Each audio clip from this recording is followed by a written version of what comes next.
شروع اللہ کا نام لے کر جو بڑا مہربان نہایت رحم والا ہے۔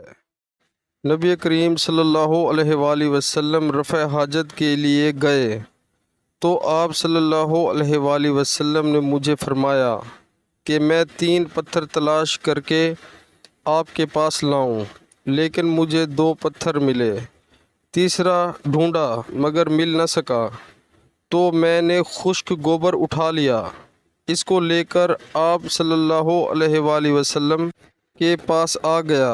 آپ صلی اللہ علیہ وآلہ وسلم نے پتھر تو لے لیے مگر گوبر پھینک دیا اور فرمایا یہ خود ناپاک ہے۔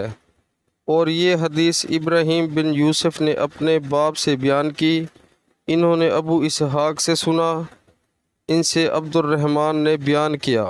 پیارے مسلمانوں، اللہ تعالی ہمیں حدیث پاک سن کر اس پر عمل کرنے کی توفیق عطا فرمائے، آمین۔